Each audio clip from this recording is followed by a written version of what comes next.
Okay, good morning, Boker Tov. It's wonderful to see everybody. So we're on a journey together. We're around the yard side of our Sachs. We're taking a few moments every week to learn some of his thought in different units and different ideas. So the last 2 weeks we looked at the notion of faith as a protest. That was 2 weeks ago. We looked at science and religion last week, and this week we're going to look at something which is less about a question from the outside, but rather a question from the inside. The last 2 weeks were essentially questions posed: the question of evil, the question of science and contradictions and Darwinian evolutionary theory. But this week we're going to look at from the inside, a question from the inside. And this question starts in a very innocuous place. It's a place where we've read this all the time. We don't even think about this. It's so obvious to us, and there's a reason why we don't think about it. Let's explore why that is. We are at the beginning of Parshas Nitzavim, which we came across just before we entered into Rosh Hashanah this year.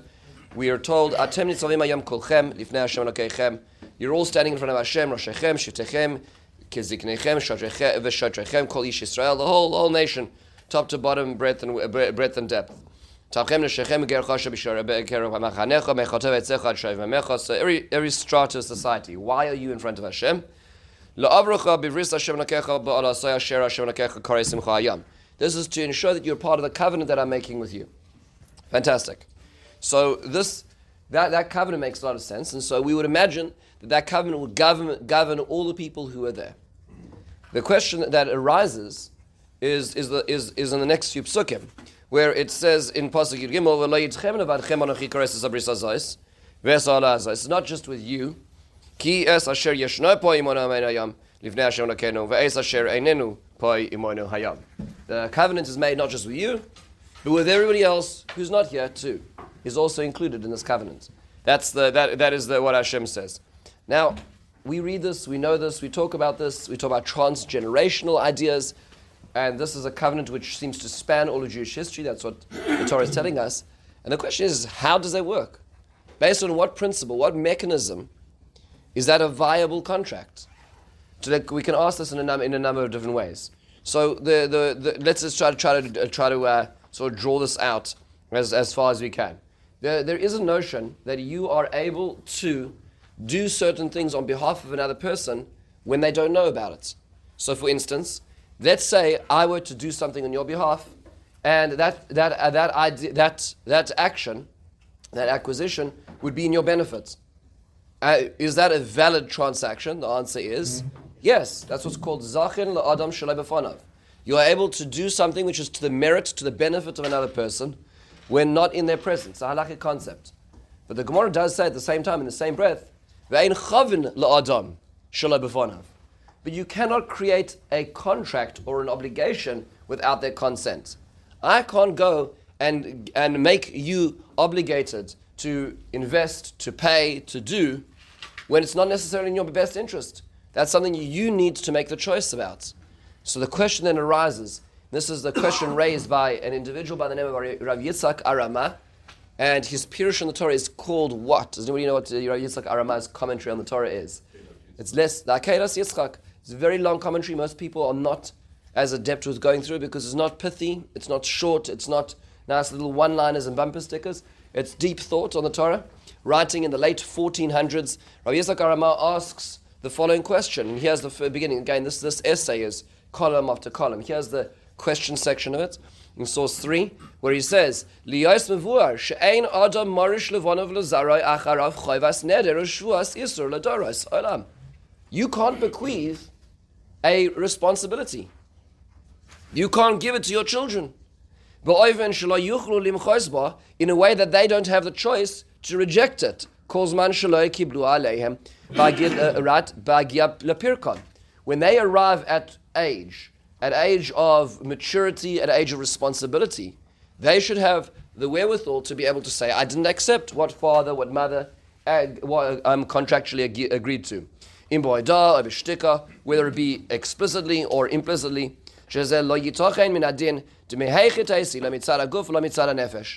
not bodily, not spiritually, a person cannot bequeath a responsibility to their children. They can set them up for the best opportunities and best choice making, but we as parents certainly know that there's no guarantees when it comes to bringing up our children the choices they will make. So how is it possible for us to get into a contract with the Ribbon Shalom, and Hashem to tell us that all our children here on inwards are going to be part and subject to the same contract?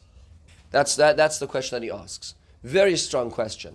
Very strong question. Why, 3,000 years later, do we have the same responsibilities that our great-grandparents had when they made this contractual agreement? Very basic question. It's a question which really actually is so significant. It's not just a question about the technical what and hows, but it's more a question of the who. The question is, who are we? Why are we? Why are we Jewish? That's really what the question is. It's a very essential question to us. So now, famously speaking, there are many answers to this question. There are many suggestions. One is famously known in the Medrash. The Medrash has different iterations of this, but the most explicit place is the Tanchuma at the beginning of Parshas Nitzavim. And the Tanchuma says the following. This is an answer which I'm sure we've heard. And here's what it says in source form.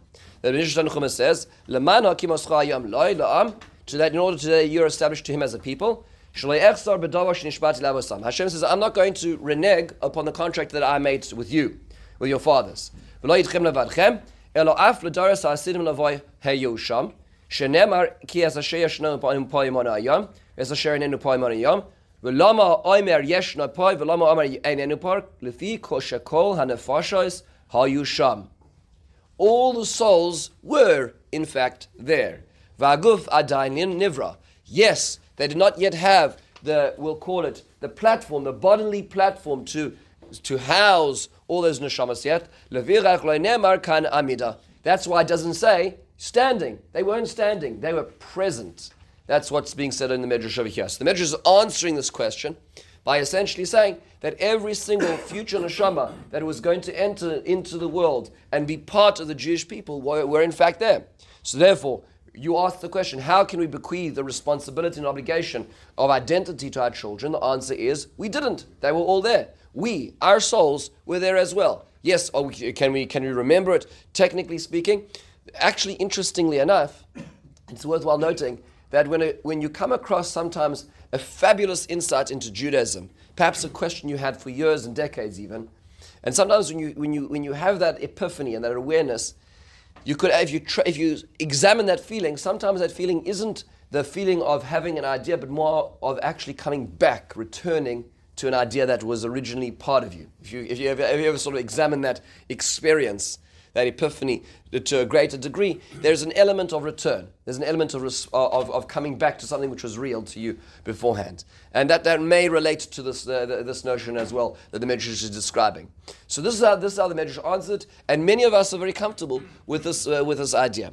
However, is it all right if I can ask that somebody, if there's an extra sausage for Mrs. Cohen, who's welcome back from Israel? This came from the plane. Oh, wonderful! Right from Israel. It's lovely to have you back at Mazal Tov on the special smachos. Oh, there we go. So here's the problem. So Rav Arama considers this, and he entertains this medrash and many other midrashim as an example. Halachically speaking, if you go through the Gemara in Shavuos, it's so interesting. Actually, I asked the Kotzker Rebbe when he was a child. When he was a little boy, so somebody was trying to, play with him and said to him, so Yingel, he says, what Gemara talks about Rosh Hashanah? He says, Rosh Hashanah. What Gemara talks about a little more difficult? So Sukkah. What Gemara talks about Yom Kippur, a little more tricky? Yuma. What Gemara talks about Pesach? Psachim. What Gemara talks about Shavuos? So he says Shavuos. He says, I caught you out. Because the Gemara in Shavuos doesn't talk about Shavuos. What does it talk about? Oaths. So the Kotzker Rebbe says on Chof Beis on the Beis, it says that if a person takes a shvur to go against what is in the Torah, then a person, that shvur is not chal, it's illegitimate. Why? Because the Gemara says, Mushba v'omed mehar Sinai. That's the terminology of the Gemara. The person is already engaged in a prior oath, right? It's like signing a contract upon a contract. So I already have the contract in place. So the Kotzker Rebbe says as a little boy, see it says, Mushma v'omed v'har Sinai. By the way, that's what the Medrash is saying. That's another version of this, what this Tanchum is saying, but that's the halachic version of it.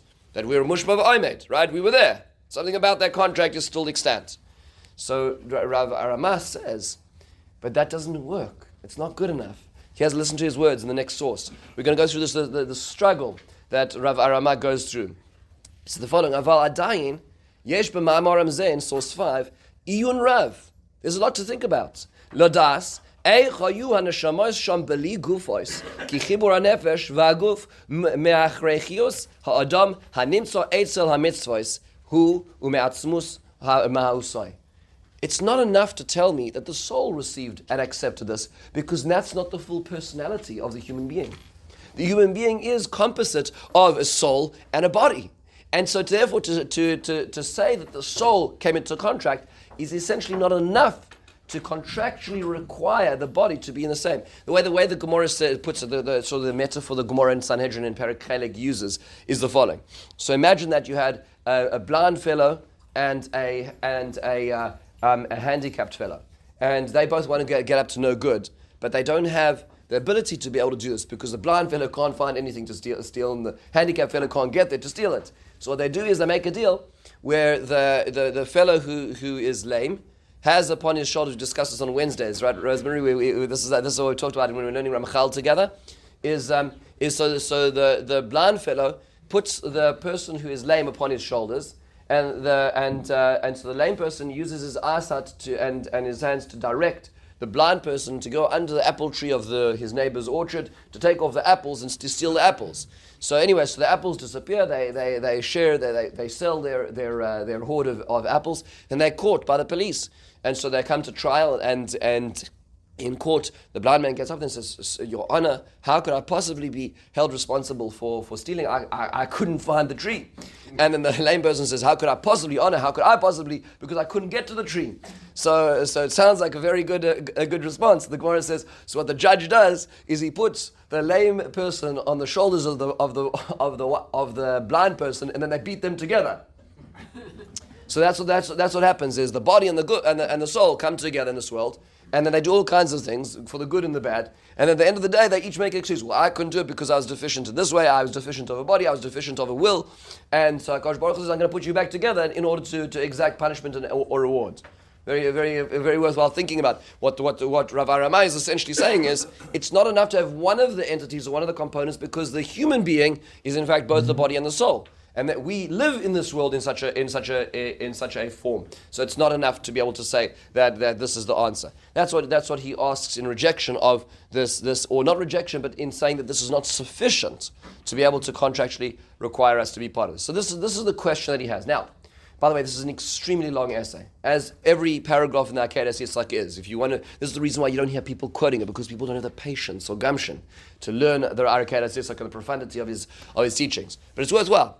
So here, let's take a step backwards. So Rav Sachs argues the following. This is where Rabbi Sachs comes in. This is to be found in a letter in the scroll. I highly recommend. We're going to do a quick summary of 4 chapters together in terms of trying to understand Jewish identity. It has another name. This book is also called Radical Then, Radical Now. The English version. This is the American version. Is the letter in the scroll. Fine. So let's try to approach this. So Rabbi Sachs makes the following observation, and this is such a beautiful observation, and that is that right now, today, that's not a question that we're asking so much, right? Why is it that when we read Parshas Nitzavim, that's not the question which jumps out at us? In fact, he pointed out that the last time before the Rav Yitzchak Arama asks this question was more than 1,000 years that anybody asked this question on Parshas Nitzavim, on this intergenerational contract. And he said, why is that? He pointed out that there were actually 4 times in history that this question was asked by different people at various times. And here's his argument. They were all asked at times of cataclysmic events in Jewish history. He goes back all the way to the beginning, and the first event that he identifies is the destruction of Churban Bayis Rishon, the destruction of Bayis Rishon. So we have a recording over there that Yechezkel Hanavi, who's living at the time, he is the prophet in exile, he's the younger colleague of Yirmiyahu Hanavi. Yirmiyahu Hanavi lives in Israel, Yechezkel lives in the diaspora. He was exiled already about a decade plus earlier. He was one of the earlier iterations of exile under Nebuchadnezzar, when under the Melech Yoyakim, Yirmiyahu continued to stay in the land of Israel, and then ensued to witness Yechonia and Tzidkiyahu, the last 2 kings of Israel. But under Golus Yechonia was when Yechezkel, like Mordechai's family, also came to Babylon. And he records that a group of people come to him with a terrifying question in Perek Chaf of Perek Yechezkel, and the question is as well as following. It's worthwhile reading the first 31 psukim of the Perek to understand how Yechezkel is revulsed by this question. But the question essentially is the following, and here's what he says. Source 7. V'haloi al ruchachem, that which is upon your spirits, l'hayoi loi siyeh, will never come to be, says Yechezkel. Asher atem amrim, that your claim is, as a group of elders who are Babylonian Jews come to him and say, it will never be. Asher atem amrim, niyeh kagoyim kamishpachos aratzos l'shares eitz ha'evan. We will be like the nations to serve stick and stone. What are they doing? Why are these elders coming to Yechezkel? The reason they're asking is because the whole premise of Hashem choosing us as a nation seems to have been undermined by the events that are unfolding as they look to the south. And they see the chosen people becoming unchosen. And they question, is it really therefore still us? Is this really still the same thing when it's of him? Is that referring to us anymore? That was what the people at times of Yechezkel were asking. Is it real anymore? That was the first time this question was asked. Then we fast forward a number of centuries, and the question was asked once again at another cataclysmic event, and that was the destruction of the second Bais, and followed by the Hadrianic persecutions a short few decades later on. The Gemara records this because remember, now we're no longer in Navi. Nevuah is closed. Now the recording of these conversations at the times of the sages, and the Gemara records a few examples of this. So, as an example, the Gemara in Baba Basra Daf Samachom Beis is talking about the sugyas at the very end of this parak of Cheskas Sabatim here is talking about the sugyas of Zeicher LeChurban. And the Gemara then describes Umiyam shepashta malchus arisha shegozeres alenu gezeros ro'os v'kashos. This refers ostensibly to the Hadrianic persecutions in the time that the Roman Empire is decreeing all these kinds of things upon us. Umivateles mimino Torah mitzvos, and ve'ein manachas usona likones l'shavua abein, doesn't allow us to even get in to have shavua abein, whether that refers to shalom zacha, but most likely refers to refers to also bris milah v'amrele neishua abein. Dinhu, the logic would dictate shenigzor atzmenu shelo lisa isha laholid banim v'nimtza zara shel Avram Avinu kol me'elav. By rights, says the Gemara, the people living at this time, we should not get married, we should not have children, and we should allow the legacy of Abraham to dissipate naturally. That was what they said. Meaning, it is so antithetical to the what we've been told, what we've been telling our children, the idea of who we are, that really at this point in time it should just peter away. So saying another example, this is the Gemara in Sanhedrin Perek Chelek Kufay Amud Aleph. The Gemara says, Shmuel Amar Boa Asar Bnei Adam v'Yosh Lefanav Amru Lohen Chazru b'Tshuva. So he turned to 10 people and he said, do tshuva. He says, Amru Loi Evet Shemach Rabbi v'Isha Shegir Shabailoi Klum Yesh Lozeh Al Zeh Klum. Husband divorces a wife. A servant is expelled by the master. Is there any relationship that's to be had afterwards? What are they saying? There's the metaphor, right? HaKadosh Baruch Hu kicked us out. HaKadosh Baruch Hu says no goodbye. That's what happened at the Churban Bayis Sheni. And so what? We have responsibilities towards him. He kicked us out. He said there's no more responsibilities. So how could there be? Are we really still contractually bound by the same contracts that happened originally? The same question, now worded differently at the times of the Churban Bayis. Argues Rav Sachs. The third time this question comes up in Jewish history as the time of the Spanish expulsion. And yes, it actually does. It shows its head a few times, a little bit here and there. As an example, the Rambam is contacted by the Jews of Yemen, the Jews of Taiman, where they are going through a terrible forced conversion under the hands of a fundamentalist group of Muslim leadership. Generally speaking, if you read the Jews, and I did two courses of this in Jewish history when I was in university, the Jews under Islam, generally speaking, the more egalitarian the Islamic society was, the better it was for Jews, the more fundamentalist, which kept on going in ebbs and flows. In Morocco, in Yemen, in Iran, the same general pattern happened. You had, a more Haredi group of Muslims who take over, and then the Jews suffered under them, and they went back to sort of fundamentalist principles. And then when things were a little more laissez-faire, that's when the Jews actually succeeded. So the same thing happened in Yemen at this particular time. There was a forced conversion, and in fact, one of the forced conversions was a son of a rabbi who became a missionary to convert the Jews. It was a terrible time. And they wrote to the Rambam asking, "What should we do?" And the Rambam responded to them in a famous we know today is called the Igeres Teiman. He wrote a response to them, and it was about the false messiahs of the time they were afflicted by. The Rambam says, just to reverse for a second in the notes, because this is relevant to the in-between stage. In source 6, he says, orev lechavera v'dailanu ba'arvusenu, ba'arvusai. When a person is a guarantor for another, says the Rambam to the Jews of Yemen. And he says, "Avoidienu shekol misha amad al har Sinai shehem ma'aminim b'nevuas Moshe Rabbeinu b'chol ma shebo al yodai." We know that we accepted what was said at Har Sinai, like an orev, like a guarantor. Kol ma shebo al yodai hem uvneihem uvnei bneihem ad olam. The Rambam says it's not breakable, this contract. We will always be Hashem's chosen people, no matter what society is telling us, or no matter the torch that society is bringing upon us. Already we start seeing. Already at the beginning of the medieval ages, there are moments where this idea is already starting to fester, where people are questioning us, and you can understand why the Jews of Yemen were questioning us at this point in time. But it really came into its full-blown experience over here at the end of the 1400s. Now, the reason why this is true is because already at the end of the 1300s, there were a number of forced conversions in Spain. The Jews, by the way, in Spain, we're talking about the Golden Era, while there was persecutions of the Crusades in Europe under Christian rule, and there were under the Jews in Spain, first under the Muslims and then under the Christians, lived a very blessed life. They were able to exceed and enter into society in all realms, whether it be in the realms of academia, philosophy, whether it be professions. Jews were generally successful in Spain. It's called the Golden Era. Towards the end of the 1300s, more fundamentalist Christians at this point in time, the Dominican friars came in and had a number of forced conversions of Jews. And there were swaths, thousands of Jews who were forced to convert to Christianity, at which point they essentially were given rights as Christians in society.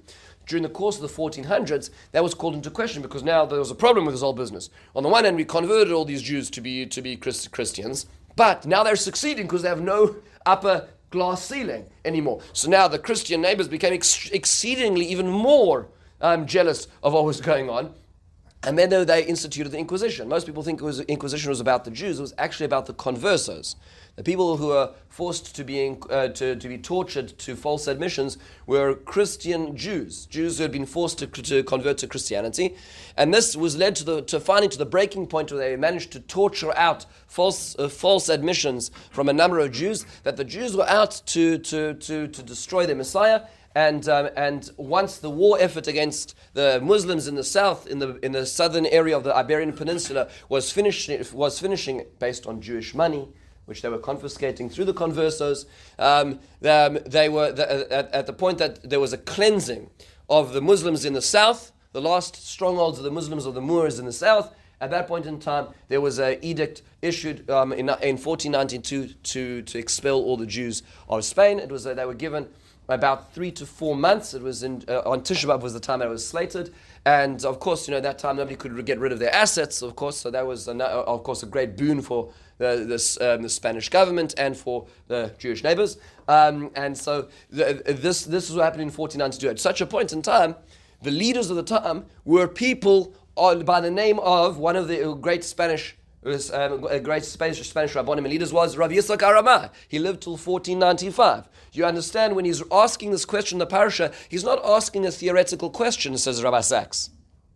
Similarly, when one of his contemporaries who asks the same question at the beginning of Parashat Nitzavim is a person by the name of Don Yitzchak Abarbanel, who was the financier of the Spanish government, who was hired after he was kicked out of Portugal by being one of the highest ministers there, was now hired as being one. He was the second most wealthy and important Jew in all of Spain. He was given the opportunity of converting and maintaining his assets, which his senior rabbi did. Rabbi Isaac Senior did do that. He converted to Christianity to maintain his assets. The Abarbanel refused to, but tried to negotiate with Isabella and Ferdinand, unsuccessfully, so and escaped to Europe, upon which he wrote his Pirush on Tanakh while he was on the run.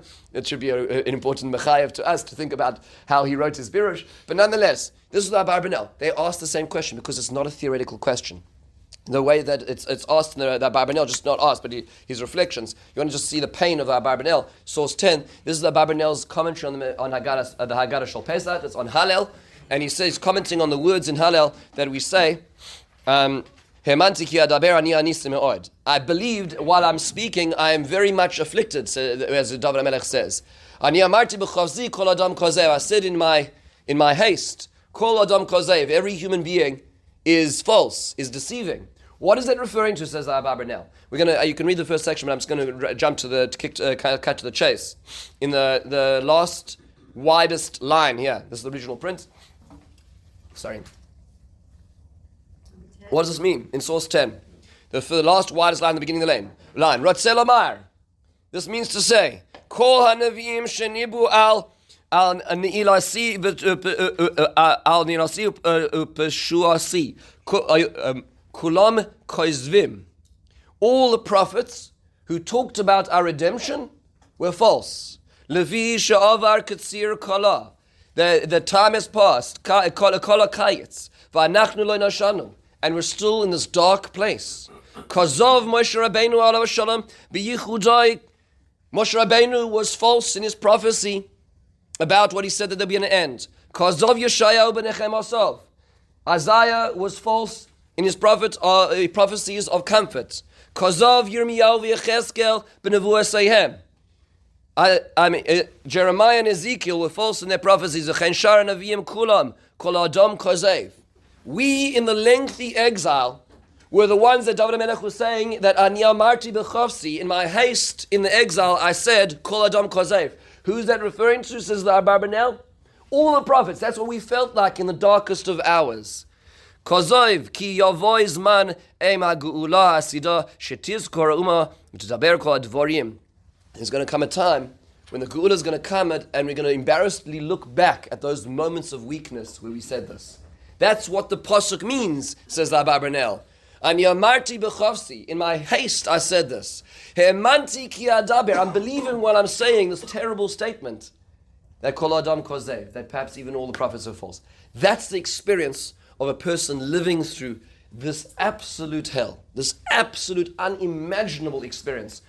This was one of the greatest impacts upon world Jewry in Jewish history. More than any other, the expulsion of Spanish Jewry. It changed the shape of generations, this experience. And finally, of course, Rav Sachs points out, is the fourth time this question has been asked, is in our most recent generations, at the times of the Holocaust. An example of excerpt, this is Elie Wiesel in a 1967 paper in a forum called Jewish Values in the Post-Holocaust Future. The Jewish people entered into a covenant with God. We were to protect His Torah, and He in turn assumed responsibility for the Israel's presence in the world. When it seems for the first time in history, this very covenant is broken.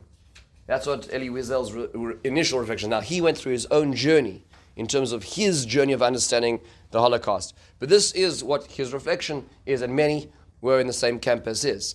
Rav Sachs points out that he is incorrect in one point, and that is, this is not the first time in Jewish history that this question was brought into a call, brought to the forum, because it was already brought in by the Beis Hamikdash, the Churban Bayis Rishon, the Churban Bayis Sheni, the Spanish Inquisition, and now finally the Holocaust. So Rav Sachs is pointing out the context of this question. Now that we have the context, now we have to answer it. Okay, so now the stakes are high, but we understand why this question came into context in these particular times. So Rav Aramas struggles with this question, as we should all do. We really should all do. Is how is it that we are obligated by the decision or the contract made by our parents? So the Akedas Yitzchak has his own answer. Rav Rabbeinu has his own answer. We'll explore both of them, and we'll see the shortcomings of each of the answers because they themselves struggled with their answers. The Akedas Yitzchak says in source 12, again, this is a very small excerpt of a much longer essay. Ha'amana, he says, Ki ladati ena davar hashvua hazois kamoy shechoshu rabim. This is not the typical type of oath that you take where you accept a contract. Ve'en kiyum v'nitzchius b'ris Hashem yisalev avosai im ha'uma hazois tuluya b'chum rasai. It's not dependent on, we'll call it the gravitas of that oath. Aval hu kiyum v'davuk tiv'i hechrechi godol v'chazak mimenu lo yishuar bituloi b'shum tzad v'inyan v'olam. It is actually a natural phenomenon in our character. This shvua isn't about what we said we'd do or we said we wouldn't do because we can't pass that on. This is, if you're to examine the DNA of the Jewish person, part of our actual identity is being Jewish, and we cannot run away from this. So as he says at the end of this paragraph, the third last line, the calls there, we are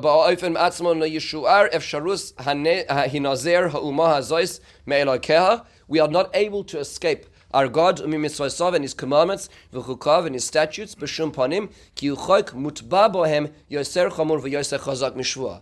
shvua, a contract or an oath, presupposes that I'm making a choice about it. He says we're not making a choice. It is. If you look into our DNA, our spiritual DNA, we are Jewish. There's no way to escape that. That's what's being told to us over here. It's not about saying, yes, God, thank you very much, or no, thank you very much. I'm telling you something that you are unique about. He goes on further to suggest, this is such a brilliant observation.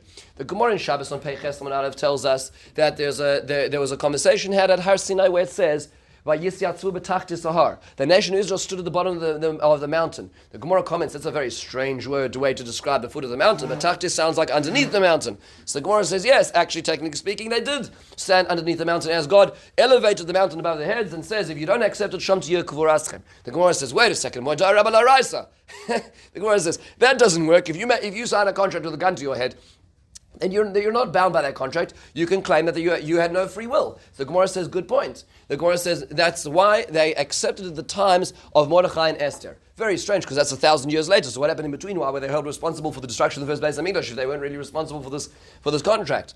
Says Rav Aramah, just a brilliant reading. It's a completely different reading of the Gemara. Take a look at the next paragraph. Just such a beautiful thing. We're starting halfway through the paragraph because I summarized the first half. It's 5 lines in where the period is, where the full stop is. Haloi tireh ki Rav Acha bar Yaakov hoira al inyan zeh ha'irur va'pikbok lo levonim levad me'atam shamarnu ki gam la'avos asmim b'tanas oines v'hechrech shu irur yoseh chazak. Not only is he saying the children aren't bound in the contract, he's saying the parents, the people who accepted it, aren't bound in the contract because they had a gun to their head, they had a mountain over their heads, right? So that's the question the Gemara is asking. It's the same question we're asking. He asks. He says, "V'hayisa tshuva." Kvar kiblu b'mei Mordechai. Yirtzeh, what does it mean they accepted the times of Purim? Yirtzeh shalom yikoyach hashavua hi amdu aleh. It's not because of what they said at Har Sinai that they're Jewish. That's not nothing to do with it. Ki im me'erech chiyusam shiuchumra yaseira hemenu. It is actually part of their very being, the fabric of their being, which is much more significant than any choice they ever made. Ru'u v'ikiru, they knew, she'im yeshu'ar lohem, notzes mitachas yadoi mishmarto yisaleh, hayu kulam nechonim lishamed laharog la'abed rega echad. And they realized at the time, when genocide was facing them at the hands of Haman, that it wasn't about choice, it was about being. That's what it ultimately, why is Mordechai and Esther at the time? They realized this. Because that's when they were facing absolute annihilation. And they realized that you can't escape being Jewish. It is. It's not a choice. That's what Rabbi says. And you can understand how he's interpolating this to Spanish Jewry. You understand what he's saying now? The Abarbanel also struggles with the same concept. The Abarbanel, the next comment. The Abarbanel was, How does that answer, I understand you are, but how does that answer what happened at Har Sinai? Oh, it's a good question. So what he's saying is that the Kaf Aleim Har Kegigis is essentially saying that it's, what Hashem was saying is, not that I'm waiting for you to answer, I'm actually now changing your DNA. I'm changing who you are. That's what's happening at Har Sinai. That's inescapable. We'll see the Abarbanel's way of dealing with this. One second. The Abarbanel says the following. He has a different perspective. The Abarbanel says like this. It is true, I cannot bequeath to my children a responsibility, right? I can't give you a responsibility or a choice I made, but I can give you a debt. This is unfortunately all too often. A parent can be can unfortunately not live a very clear, carefully laid out financial life, and then leave terrible debts upon his estate, and the children are left to hold that. Right? That's true. That's my b'chol yom. Says Abarbanel. Take a look at in source 13. Ein sofek she'im adam kibel halva me'acher shechayev b'puranoi hu ubanov ad olam. If you take a loan from your friend, your children are going to have to, the estate is going to have to pay that debt back. He says, Ki kamosh abanim zoichim b'yerushas nichsei avim, kachai b'chuyovim lifroach avoseyim v'chiyuv avos. So the same way you have to pay back the debt your parents assumed. And he goes on to say, we're just going to skip down 4 lines to where the period is. V'yodua she'Hashem yisbarach zocha b'Yisrael im ibnei she'motzim mikora barzel mitzrayim im beis avodim. Hashem acquired us. Why did he acquire us? Because we should have died in Egypt as substrata Egyptian slaves. And therefore, we are only alive because he extracted us. And therefore, we are servants to God. So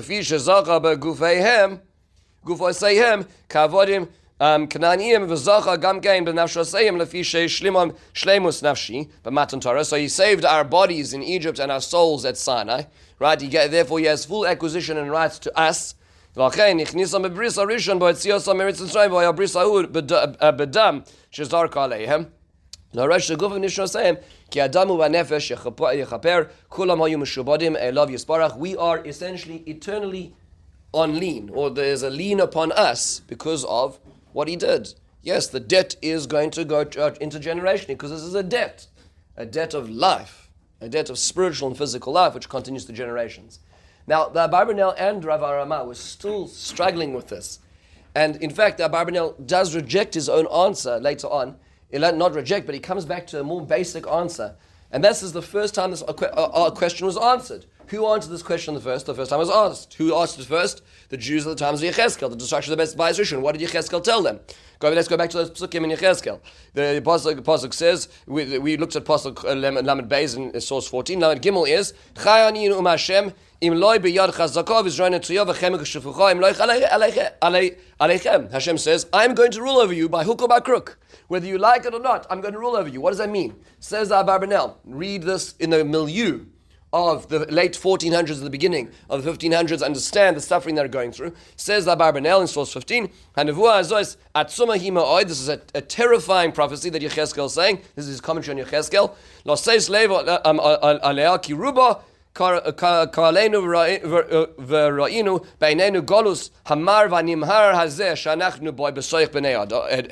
We see this terrible exile that we are at the hands of Christianity. Clearly there's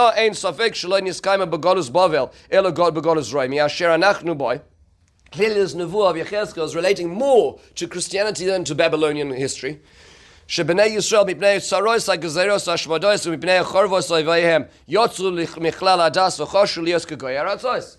are Jews who are trying to be non-Jewish to escape the terrible persecution that is upon their doorstep. And he says, these thoughts will never be. You'll never succeed in assimilating away from this. This is the second pasuk. This is what Hashem is saying. By my oath. What does that mean?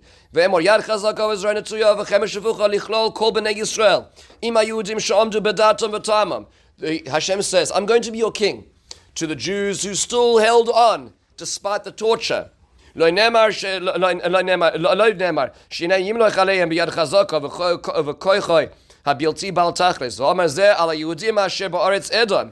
talking to the Jews of the Christian lands. What is the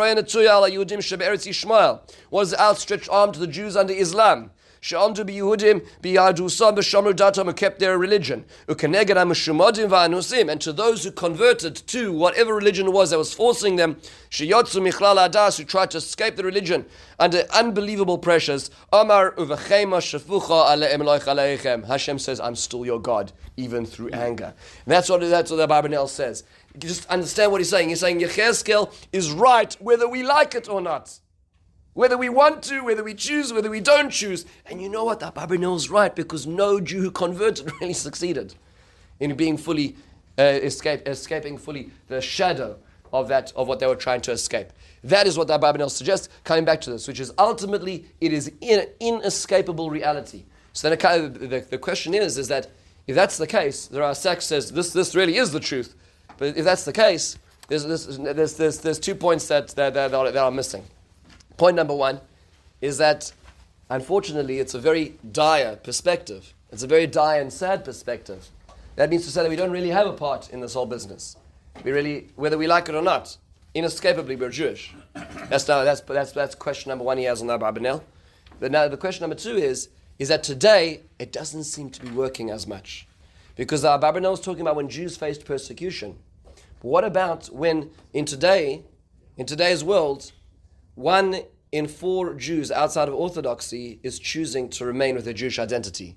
75% of Jews are marrying outside of Orthodoxy, which means that the Abarbanel's answer is not necessarily Jews are disappearing. Jews are disappearing at a rate, hemorrhaging away right now as we speak, at a rate which is inconceivable. This is a responsibility that Rasak felt terribly upon his shoulders. One of the mainstays of his initial campaign as chief rabbi, as he began assumed the role of chief rabbi in 1991, was talking about this question, about the Jews we're losing every single day.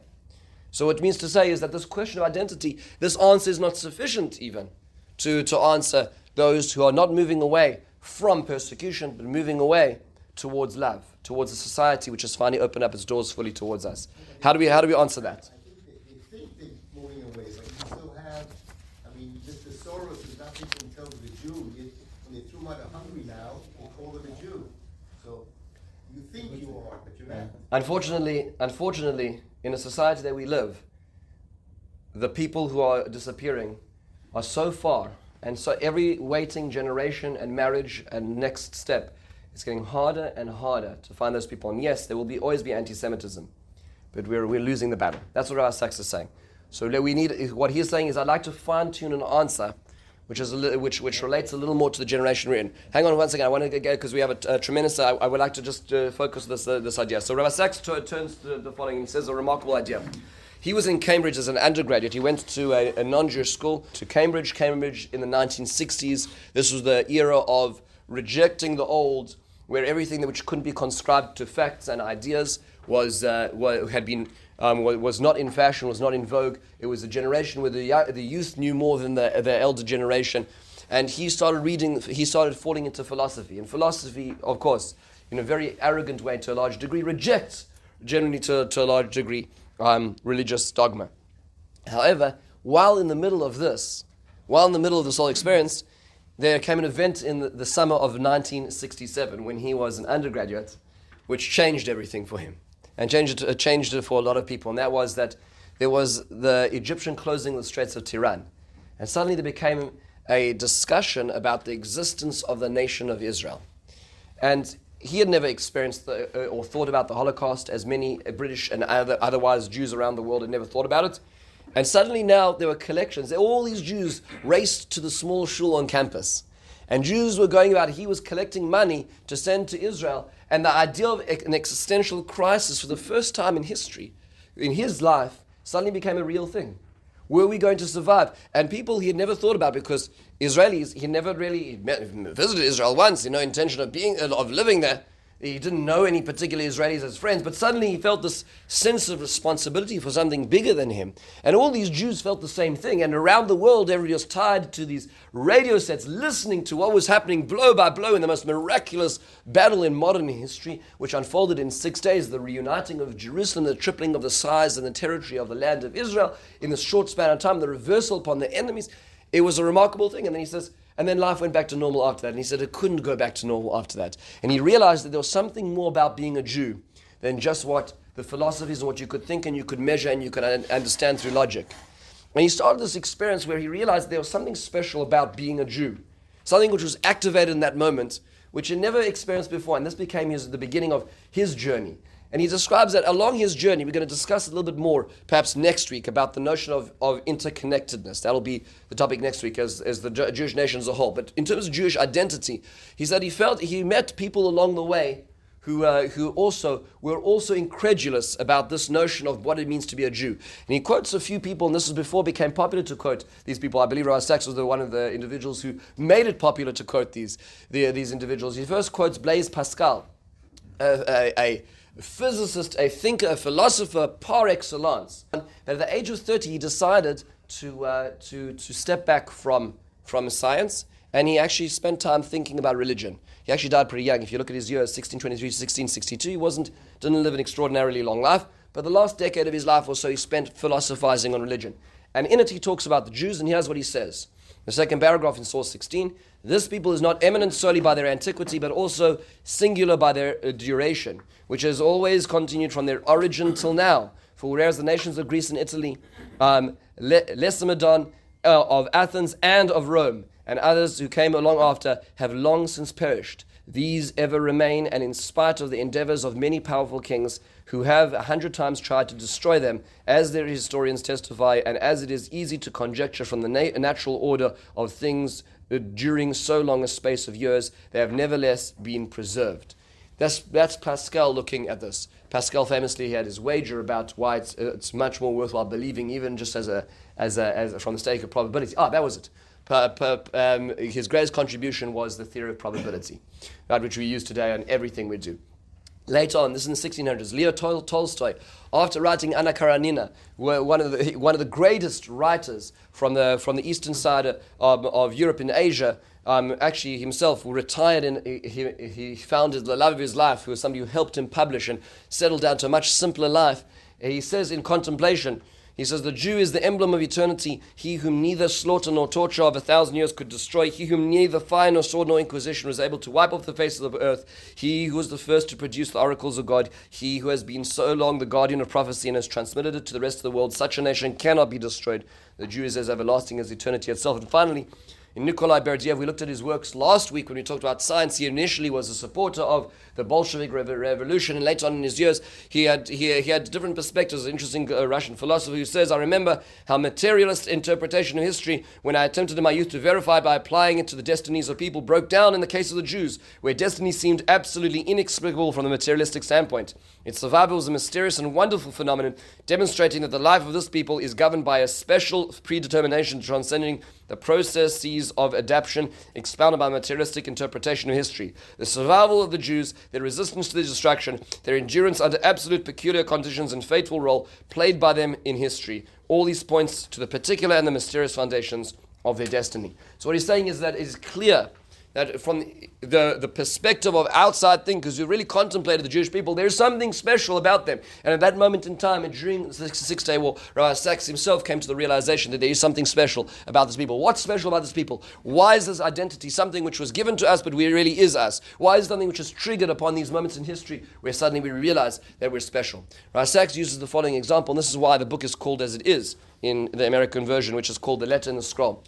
The Zohar tells us, there's in a number of places, but in Shir Hashirim, it talks about how there is Al Desolkin Asvon, the Shisin Riboy Kchushbon Shiftan di Yisrael, the Inon Tresar.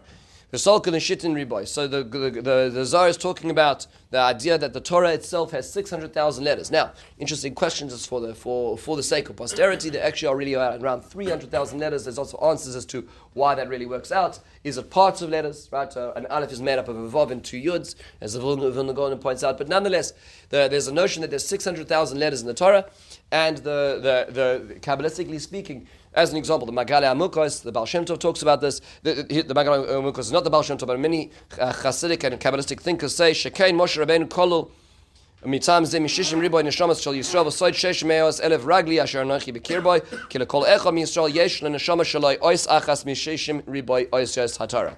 Somehow this number, this magical number 600,000, relates not just to the souls of the Jews, but also to the letters in the Torah itself.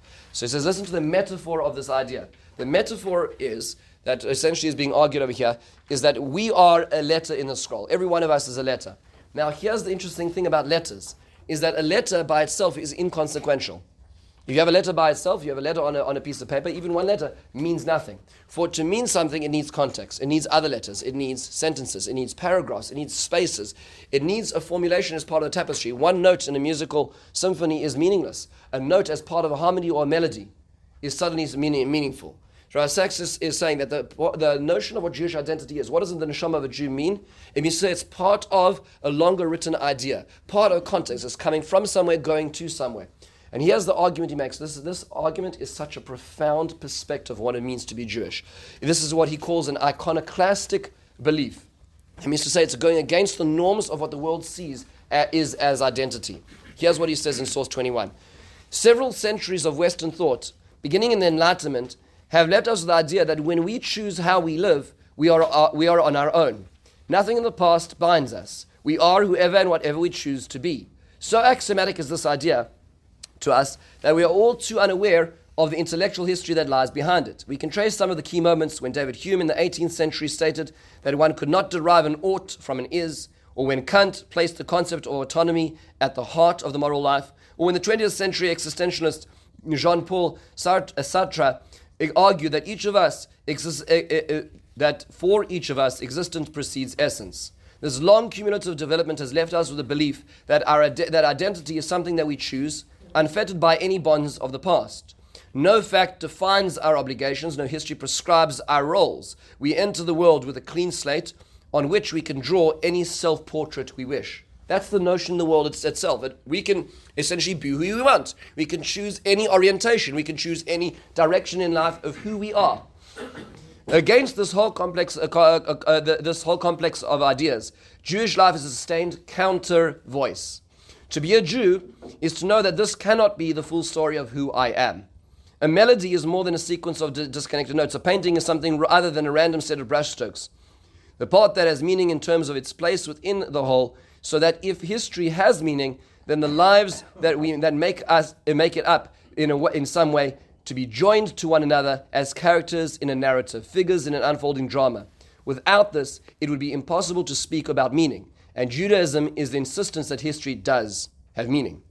Therefore, each of us has significance precisely insofar as we are part of a story, an extraordinary exemplary story of a people dedicated to certain ideas. We are not free-floating atoms in an infinite space, we are letters in a scroll.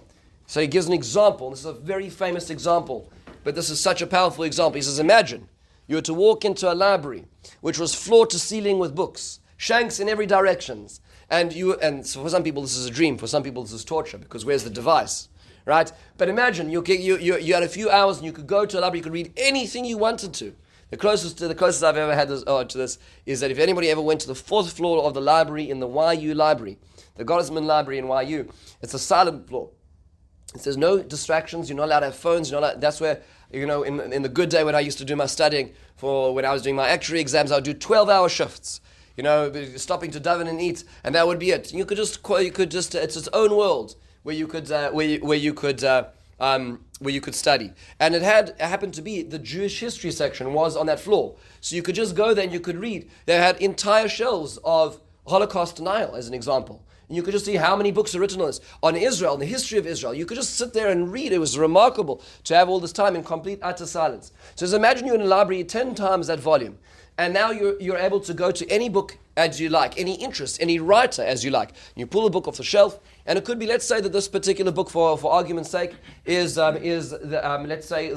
how-to on gardening, a history of gardening. And you're fascinated by this topic. And so you start reading it, and you want to read more. So you can go to similar books on the same shelf in the same genre. You could be interested in this particular writer, and you could go find more from this particular writer. Or if it doesn't interest you, if you're not interested in gardening, you're more interested in the history or perhaps physics, you could put the book back and the book has no demand upon you, because you could go to another section and read another book of your interest, because that's the notion of identity in the secular world. To see it in his own words, in the last section over here, second paragraph on the left-hand side. This, for the contemporary secular culture of the West, is what identity is like. We are browsers in the library. There are many different ways of living, and none exercises any particular claim on us. None of them, more than any other, defines who we are, and we can try for as long as we like. As browsers, though, we remain intact, untouched. The various lifestyles into which we enter are like books we read. They are free to change. We are free to change them, put them back on the shelf. They are what we read. They are not what we are. And he says, now imagine you're walking through the library, and as you're walking down the rows and the shanks, you see a book. It's a leather-bound book. And written in Boston gold on the spine is the name of your family.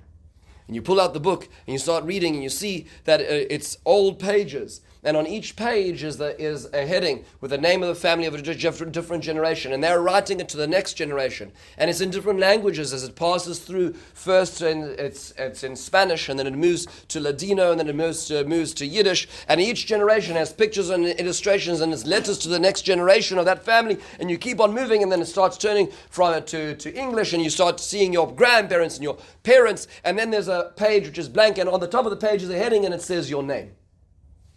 Sachs asks, would you be able to put that book back in the library? Is that just a book of interest on gardening? And the argument, he says the following.